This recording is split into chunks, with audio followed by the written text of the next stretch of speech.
Hello everyone, welcome back to my channel. I hope you are doing well. सो आज ना हम questions CTET के कुछ क्वेश्चन है, इंपॉर्टेंट क्वेश्चन जो सीडीपी है वो सीटेट में भी आ सकते हैं एंड ओटेट में भी आ सकते हैं। प्रीवियसली आ चुका है एंड उसी के बेस पे हम प्रिपरेशन कर रहे हैं। दैट इज़ कितने टाइप्स के क्वेश्चन आ सकते हैं, कौन से वेराइटीज़ के, एंड आपको प्रिपरेशन कौन सा लेवल पे लेना है। तो उसके अकॉर्डिंग 2020 का जो सेकंड पेपर का सीडीपी के क्वेश्चन थे, 30 क्वेश्चन आज डिस्कस कर रहे हैं। So let's start without wasting our time. So first question पे चलते हैं। That is a first question है हमारा।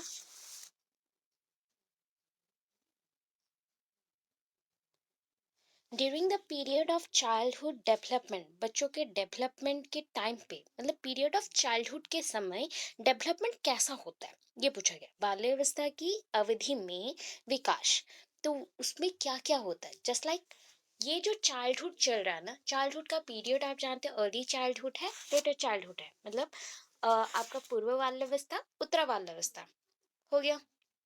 उसके अकॉर्डिंग आपने क्या जाना, ये दो लेयर में है, तो इसके अकॉर्डिंग अगर वेरियस टाइप्स ऑफ डेवलपमेंट को देखते हैं तो उसके अकॉर्डिंग आपका जो विकास है, डेवलपमेंट है, कितने टाइप्स का है और कितने लेयर्स में है, तो उसको हम देखेंगे। तो यहाँ पे क्या मेंशन होगा, it is slow and can not be measured.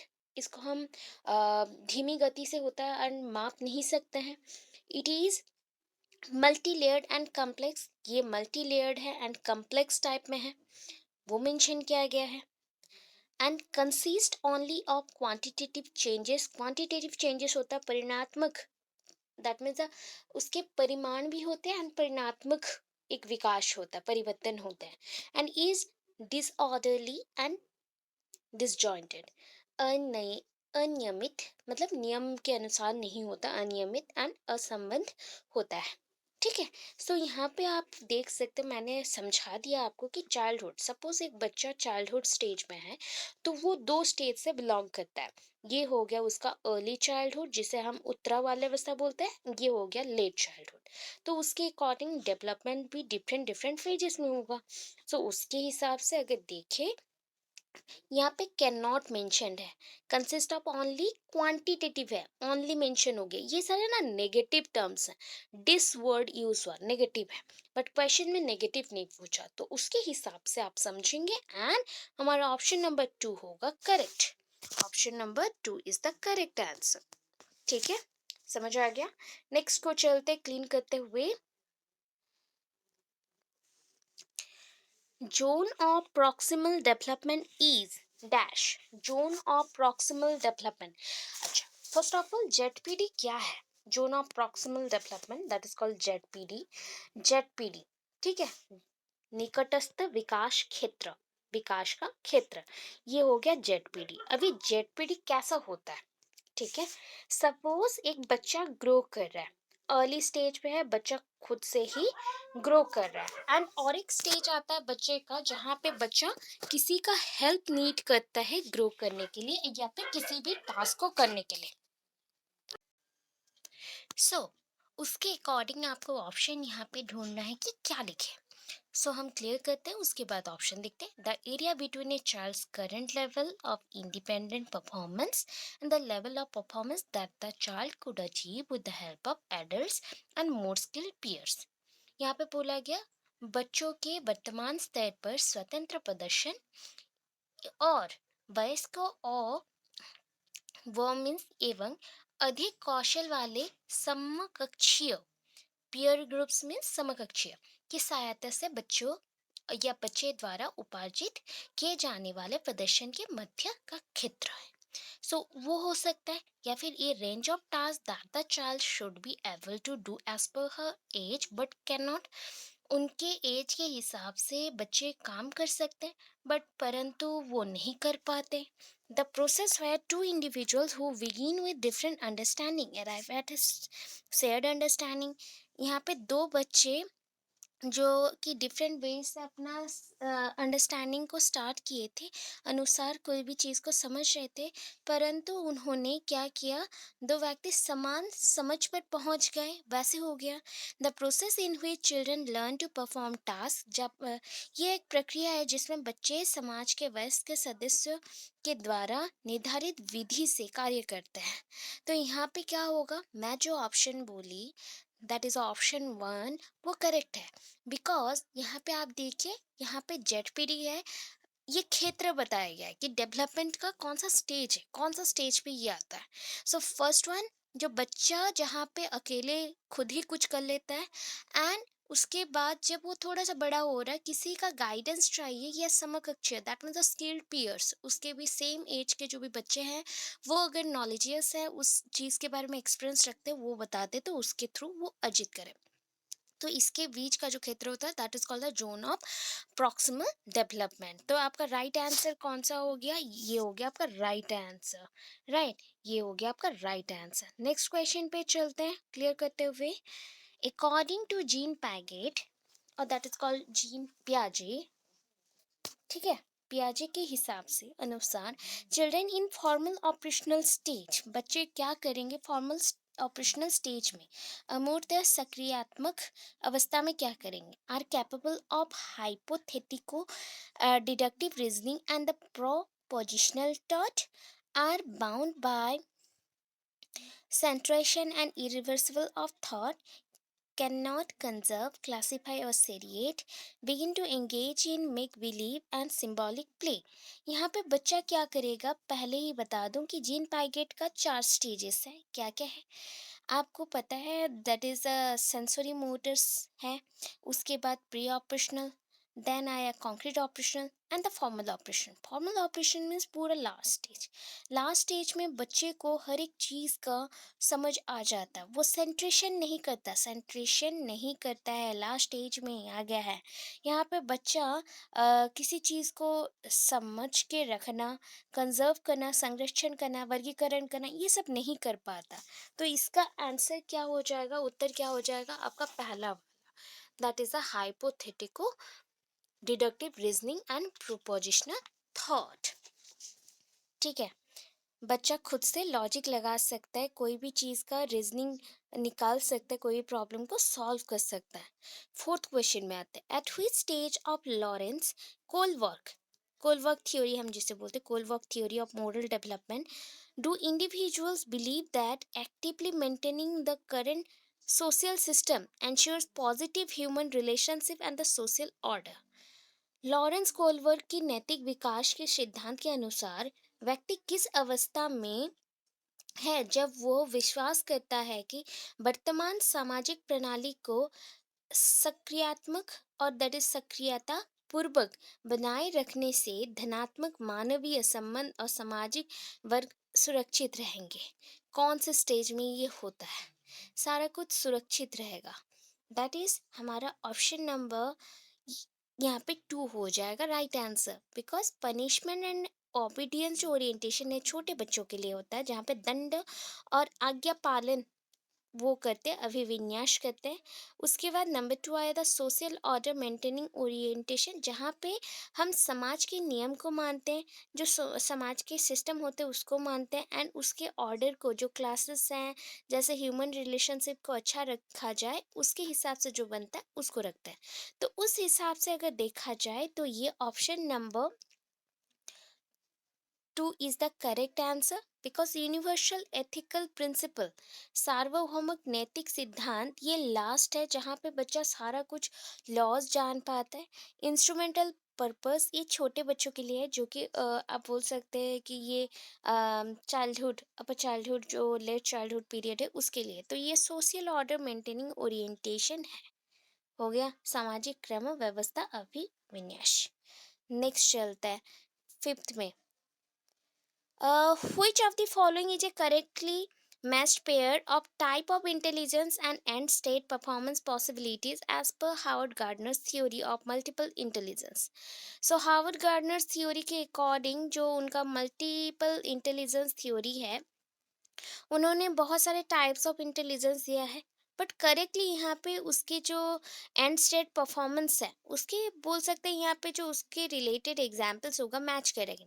Spatial spatial होता है स्पेस के अकॉर्डिंग, दैट इज अ स्थानिक स्थान के हिसाब से, तो उसके साथ मनोविज्ञान का कोई मेल नहीं है। इंट्रापर्सनल सेल्स पर्सन, इंट्रापर्सनल जो अंतर वैयक्तिक, दैट इज द हम खुद से जो सोचते हैं अपने अंदर में, इंट्रा बोला गया है। सेल्स पर्सन ये तो बाहर के लोगों के साथ मिलजुल के आते हैं। लिंग्विस्टिक, लिंग्विस्टिक होता है भाषिक, भाषिक स्कल्प्टर, दैट इज अ मूर्तिकार के साथ होगा। भाषा के साथ मूर्ति का क्या मेल है। Bodily kinesthetic, bodily kinesthetic means body movement, body movement related athlete, ये करेक्ट आंसर है। तो fourth is the right answer, fourth is the right answer. Okay, next देखते हैं। According to Lev Vygotsky, language plays an important role in cognitive development. According to Lev Vygotsky आपका social constructivist है। लेव वाइगोट्स्की के अनुसार language बच्चों के संज्ञानात्मक विकास के लिए, कॉग्निटिव डेवलपमेंट के लिए लैंग्वेज इम्पॉर्टेंट है। Children learn language through language acquisition device, LAD, and बच्चे भाषा अधिग्रहण यंत्र द्वारा भाषा सीखते हैं। Children's cognitive development occurs in stages, बच्चों के संज्ञानात्मक विकास चरणों में होता है। Maturation of schemas lead to cognitive development in children.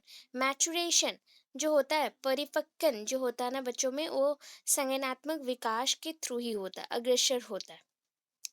तो ये 6 नंबर का हो जाएगा 1, बिकॉज आपका लैंग्वेज एक्विजिशन डिवाइस नोम चोम्स्की ने निकाला था, इन्होंने नहीं निकाला। एंड कॉग्निटिव डेवलपमेंट ये तो आपके पियाजे ने बहुत एक्सप्लेन किया है, स्कीमास के बारे में भी वो पियाजे ने बताया। तो ये होगा राइट आंसर, बिकॉज ये सोसाइटी एंड लैंग्वेज के थ्रू बहुत ही इन्फ्लुएंस है, सोसाइटी एंड लैंग्वेज। ठीक है, समाज एवं भाषा।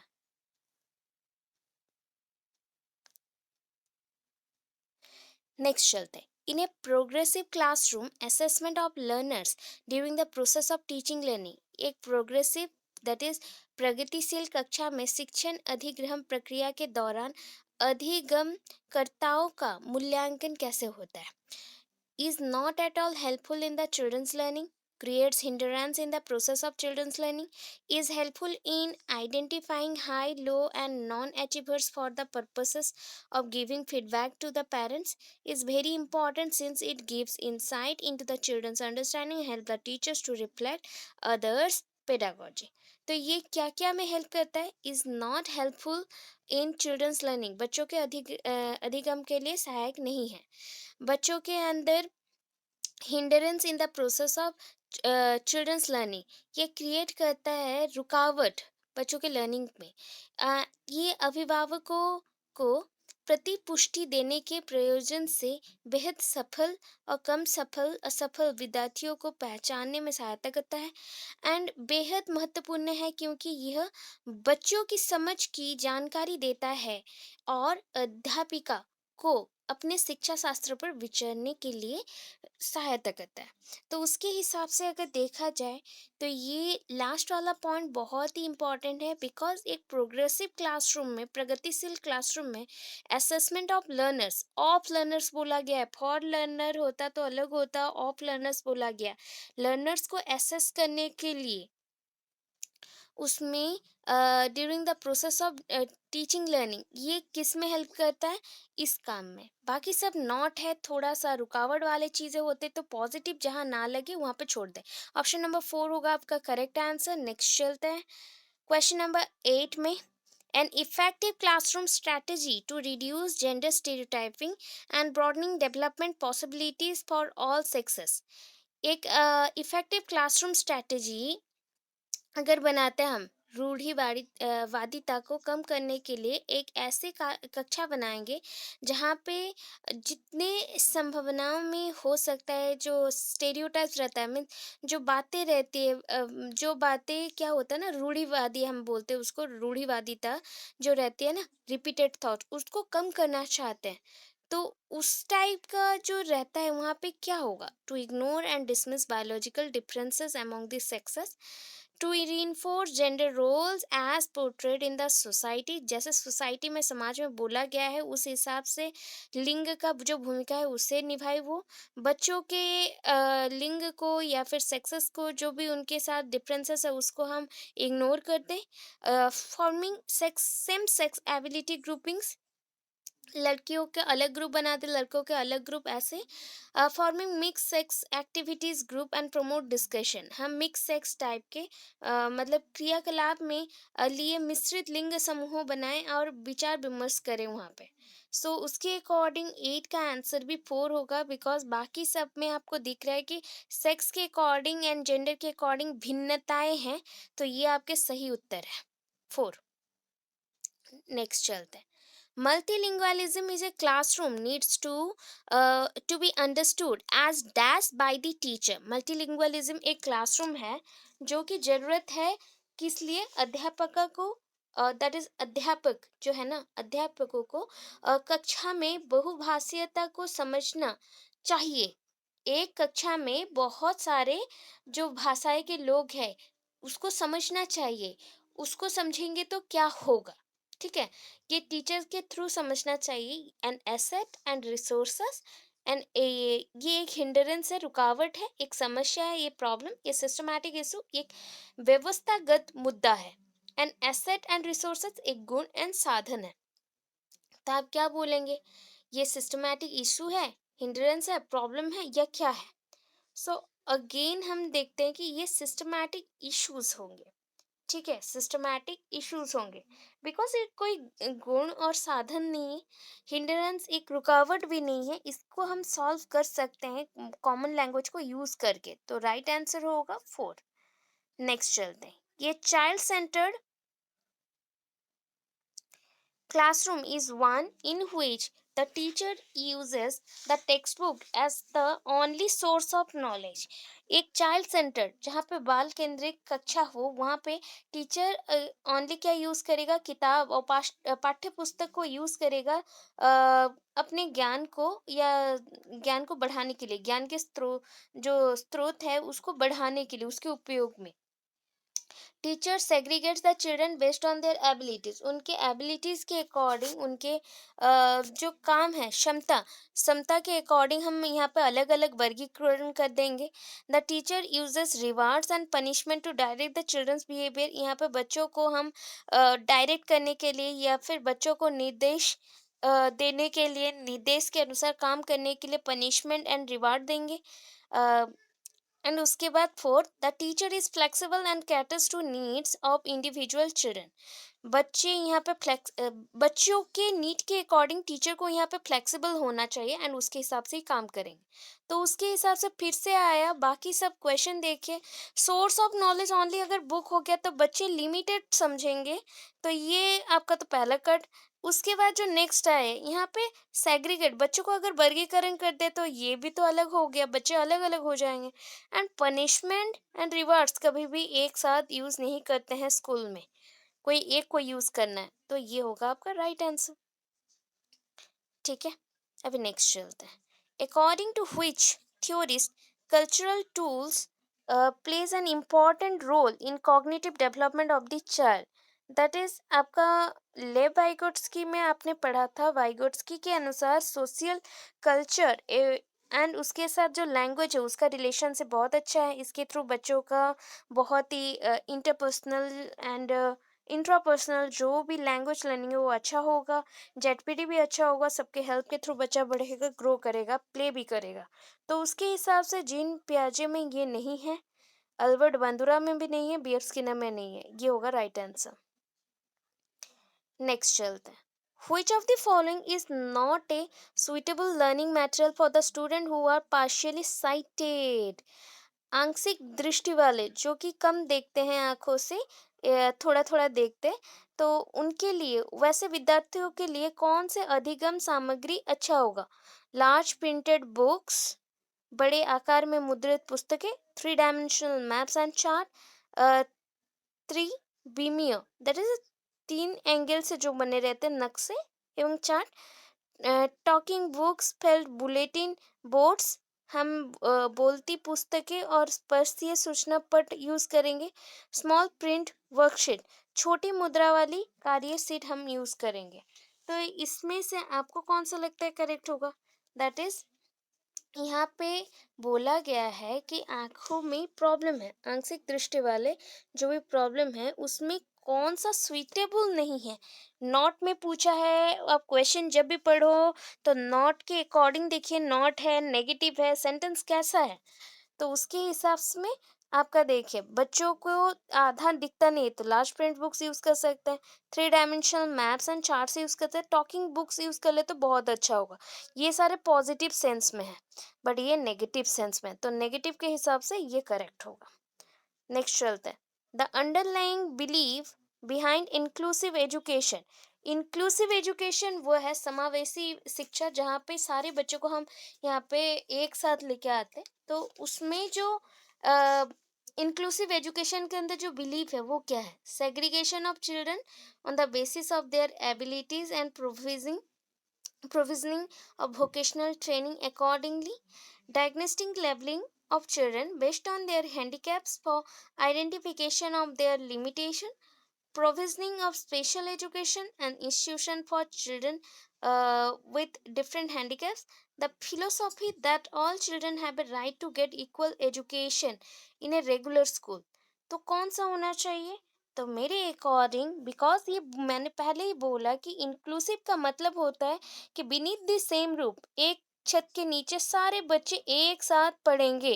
वो जैसे भी बिलोंग करे हो, जो भी कास्ट हो, क्रीड हो, जेंडर हो या फिर फिजिकली हैंडीकैप्ड हो, सब कुछ एक ही छत के नीचे पढ़ेंगे।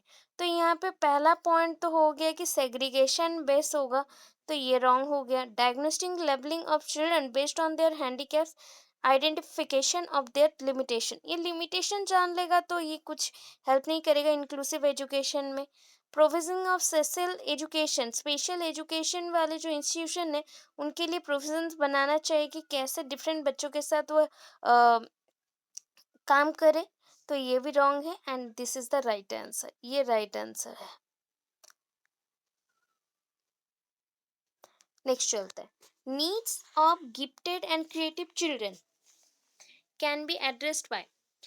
प्रतिभाशाली और सृजनात्मक बच्चों की जो आवश्यकताएं हैं उसके हिसाब से हम क्या कर सकते हैं? Giving challenging task and activities to prevent boredom, then giving question that require convergent thinking, providing specific instruction to the solve problem, administrating memory based test। तो मेमोरी बेस्ड टेस्ट मीन्स रटने लायक होगा, रटने के आधार पे हम एग्जाम करेंगे, परीक्षा देकर। प्रोवाइडिंग स्पेसिफिक, प्रश्न हल करने के लिए विशिष्ट निर्देश उपलब्ध कराकर। देन उसके बाद है कि जो भी क्वेश्चन है, क्वेश्चन देकर जिनमें अभिमुखी चिंतन हो वैसा, एंड वो जैसे बोर ना हो जाए, तो उसके लिए बच्चों को हम क्रियाकलाप में रखेंगे एक साथ। सो हम बहुत सारे चुनौतीपूर्ण कार्य देंगे जिसमें वो कार्य को करेंगे, सफल हो पाए कि नहीं देखेंगे। सो उस हिसाब से हम चले तो ये हो जाएगा। बच्चों को कभी भी, क्रिएटिव बच्चे हैं, गिफ्टेड बच्चे हैं, तो इनको हम चैलेंज देंगे, ठीक है। Children with dyslexia can be identified by dash। dyslexia पूछा गया है। आपका डिसलेक्सिया मीन्स इनको, जिन्हें analysing their reading and writing skill, इनको अगर जानना हो तो क्या होता है, एक्चुअली डिसलेक्सिया प्रॉब्लम रहता है जिनमें लिखने का प्रॉब्लम होता है, लिखने का या फिर रीडिंग में प्रॉब्लम होता है, उसको हम डिसलेक्सिया बोलते हैं। अगर ये कैलकुलेशन में होता है तो डिसकैलकुलिया होता, ठीक है, वैसे टाइप का यहाँ पे मेंशन होता है। तो आप डायरेक्ट याद रखिए, डिसकैलकुलिया या डिसलेक्सिया आया, सो आप डायरेक्ट देखिए यहाँ पे क्या है। डिसलेक्सिया है तो ये रीडिंग के साथ एंड राइटिंग के साथ रिलेटेड होगा। तो इनको आइडेंटिफाई करना है तो एनालाइज करेंगे, बच्चों को हम जानेंगे, उनके पढ़ने और लिखने का जो कौशल है उसको समझेंगे, उसको समझ के तो पता चल जाएगा। नेक्स्ट चलते हैं,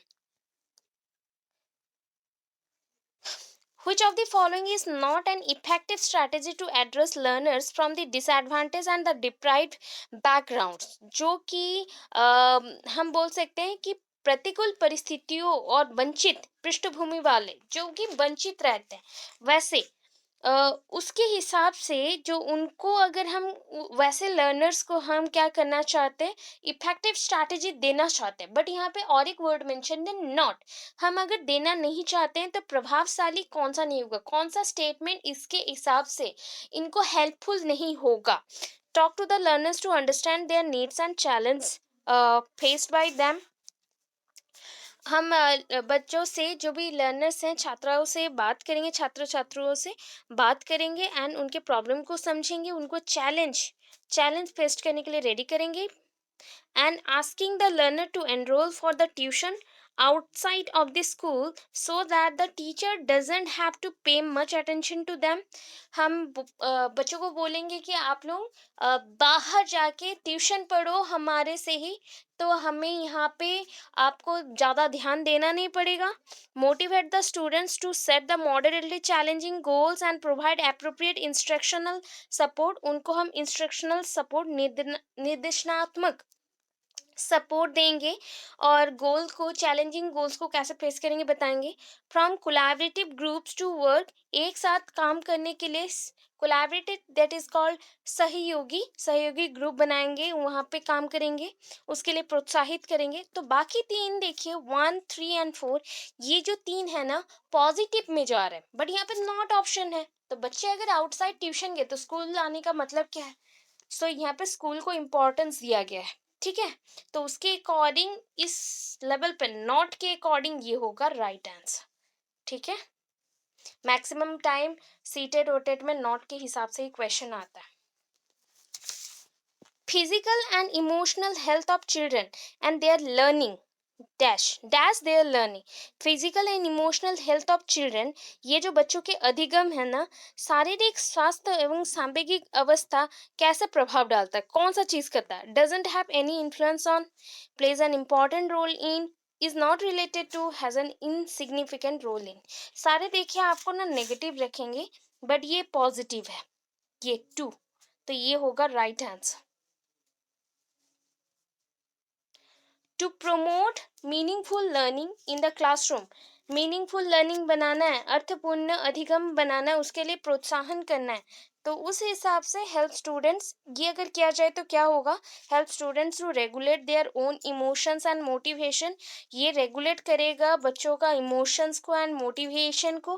कैटेगराइज एंड लेवल स्टूडेंट, बच्चों को यहाँ पे हम वर्गीकरण कर सकेंगे उनके परफॉर्मेंस के हिसाब से, उनके जो काम कर रहे हैं उसके हिसाब से, योग्यता के हिसाब से। Promote dialogue and discussion among children to build multiple perspectives, हम विद्यार्थियों में संवाद और परिचर्चा को प्रोत्साहित करना चाहेंगे चाहिए, जिसमें बच्चे बहु परिप्रेक्ष्य करने में सशक्त हो, मतलब उनका डेवलपमेंट हो सके। Ignore diversity in the classroom and follow standard method of instruction, हम यहाँ पे इग्नोर करेंगे जो क्लासरूम में डाइवर्सिटी है उसको, एंड एक स्टैंडर्ड रूल दैट मीन्स एक मानक विधि रखेंगे, जिसके थ्रू शिक्षण का मानक विधि रखेंगे, उसी को ही यूज करें। तो यहाँ पे आपको क्या लगता है, अगर प्रमोट करना है, मीनिंगफुल लर्निंग करवाना है, तो क्या करना चाहिए? ये ऑप्शंस में कौन सा करेक्ट लगता है?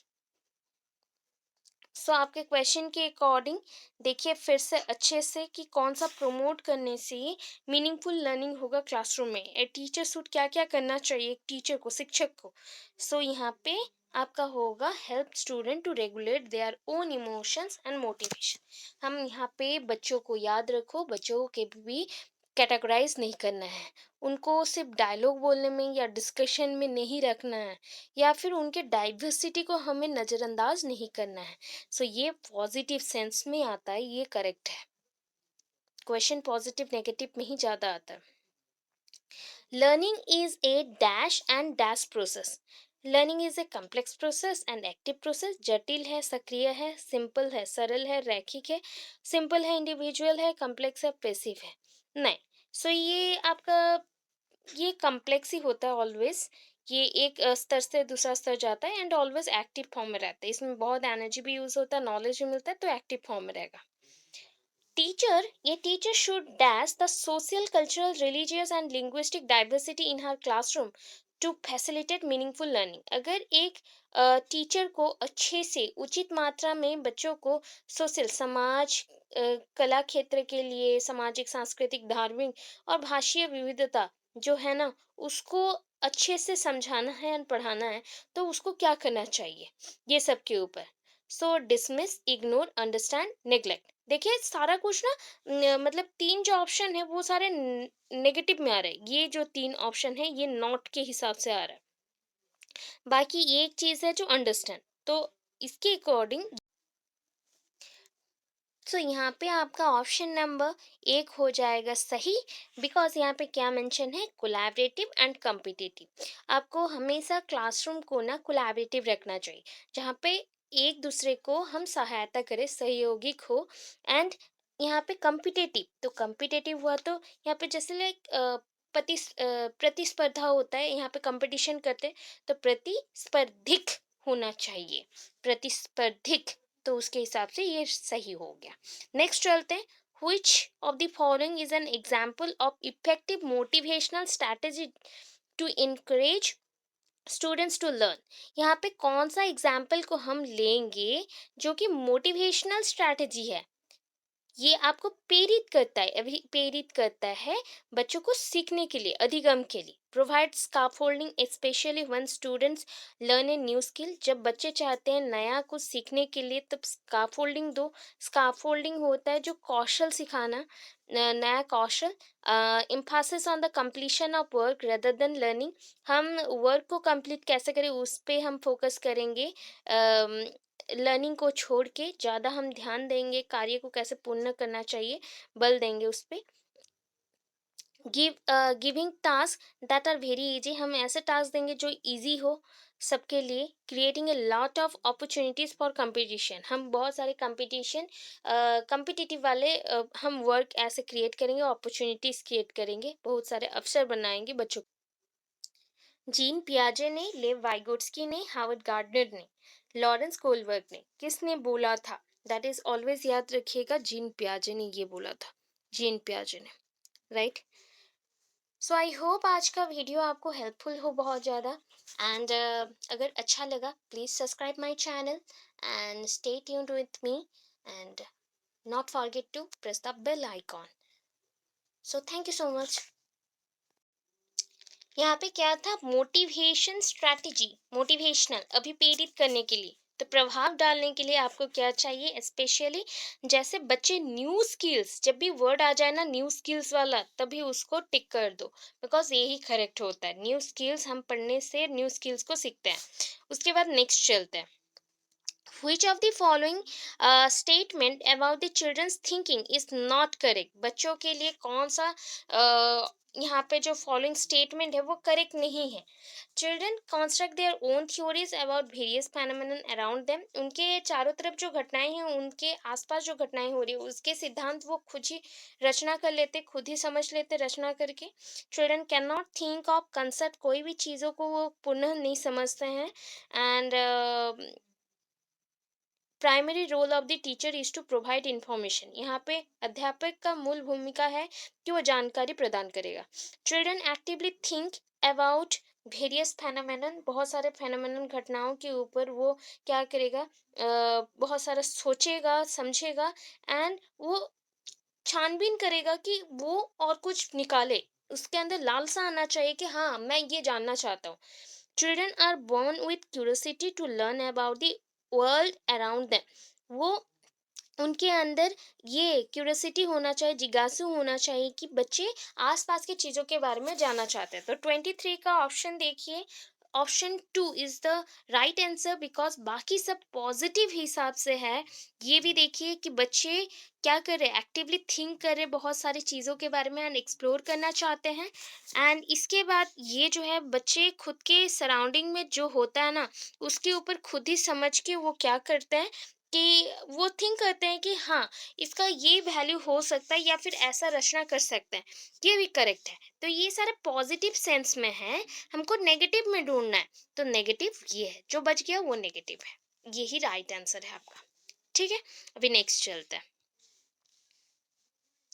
चिल्ड्रंस फेल्यूर इन स्कूल, अगर बच्चे फेल हो जाते हैं, असफल होते हैं, तो suggest that children from the deprived backgrounds are not capable of learning. उनको बोलो कि आप अगर वंचित पृष्ठभूमि, that is a deprived section से बिलोंग करते हैं, आपको पढ़ना नहीं चाहिए, आप पढ़ने के लिए सामर्थ्य नहीं है, शिक्षा के लिए सामर्थ्य नहीं है। Indicates that school has not been able to cater to the needs and interest of the these children. तो बच्चों का जो नीड्स हैं और इंटरेस्ट है, उसके हिसाब से स्कूल कुछ नहीं कर पा रहा है। Prove that these children have genetic birth defects and should be pulled out from the school. बच्चों का कोई जेनेटिक प्रॉब्लम है, पहले से ही आनुवंशिक पैदाइशी कुछ कमियां हैं, इसके लिए बच्चों को निकाल दिया गया स्कूल से, वो पढ़ नहीं पा रहे। Signifies that parents haven't able to support their children to learn. यहाँ पे बच्चों को ये बताओ कि उनके पेरेंट्स, माता पिता उनको सपोर्ट नहीं कर पा रहे पढ़ने के लिए। तो अगर चिल्ड्रंस फेल्योर इन स्कूल, तो उनको क्या बोलना चाहिए, तो उसके हिसाब से ये करिए, ऑलवेज बताइएगा कि गलती उनका नहीं है। अगर उनको हम गलती बता दे तो वो डिमोटिवेट हो जाएंगे।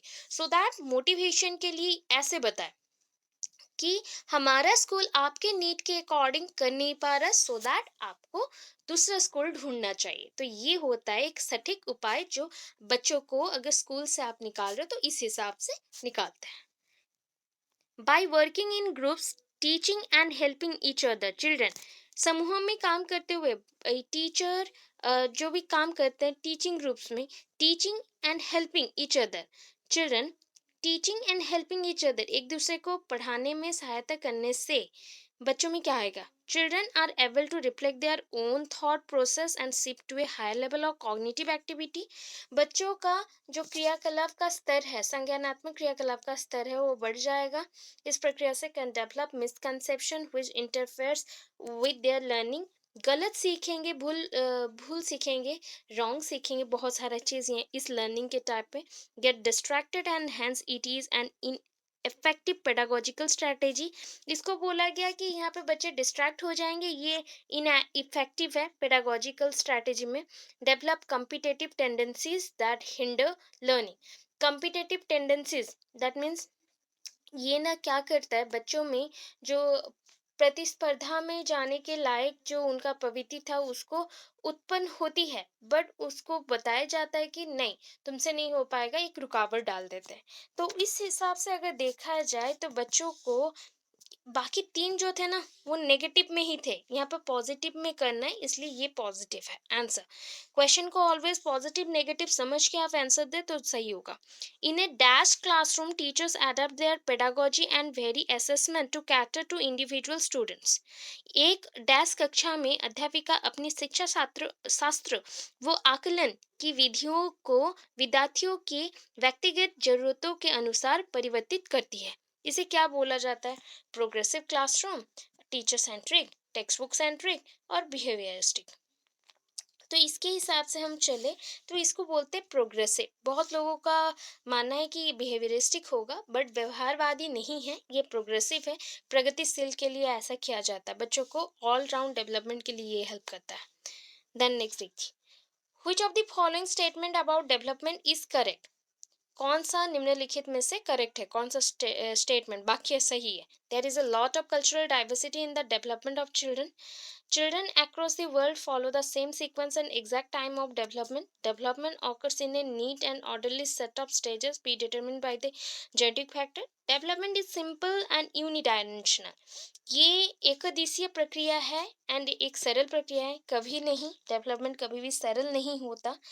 ये एक पूरा neat orderly set of stages, ये सबके लिए फिक्स्ड है, ये जेनेटिक फैक्टर के अकॉर्डिंग होता है, बहुत सारे फैक्टर्स हैं, ये अकेला नहीं है। ये सबके लिए सेम होता है, एग्जैक्ट टाइम लेता है नहीं, गलत है, ये हो जाएगा, ठीक है, ये करेक्ट है। कल्चरल डाइवर्सिटी से गुजरना पड़ता है जब बच्चे बड़े होते हैं। Which of the following is a major hallmark of the period of middle childhood? Middle childhood के लिए कौन सा मुख्य प्रमाण चिन्ह है। Emergence of make believe play, बच्चों में मेक बिलीव प्ले, किसी को बिलीव करना, उसके बाद खेलना उनके साथ, डेवलपमेंट ऑफ लॉजिकल थॉट्स को बढ़ाना माइंड में, and that is concrete in nature, concrete होना चाहिए, मतलब वो पूरा तर्क संगत होना चाहिए, आपके माइंड में फिक्स्ड रहना चाहिए प्राकृतिक रूप से। Rapid development of the motor skill rapidly develop होना चाहिए, ओवरऑल फिजिकल ग्रोथ होगा। Development of scientific reasoning and ability to think abstractly, कोई भी चीज़ को अच्छे से समझना, साइंटिफिक रीजनिंग को करने के लिए क्षमता ले आना, एंड उसके साथ कोई भी चीज़ों को एब्स्ट्रैक्टली थिंक करना। सो इसमें देखिए कौन सा ठीक लग रहा है आपका, जो भी यहाँ पे बोला गया कि कौन से पीरियड में, मिडिल चाइल्डहुड पीरियड में हॉलमार्क रहता है, तो ये है। मेक बिलीव पे अगर अर्ली चाइल्ड होता तो ये होता। Then rapid development of the motor skill and overall physical growth बोला गया है, ये आपका टीनेजर्स में भी बहुत अच्छे से होता है। साइंटिफिक अगर रीजनिंग हो तो ये पूरा लेटर चाइल्डहुड में होगा, तो ये हो गया आपका सही उत्तर, ये वाला। ठीक है, next, school dash socialisation of the children. School क्या है, एक सेकेंडरी है, प्राथमिक है, द्वितीयक है, एक play very little role in and doesn't play any role in.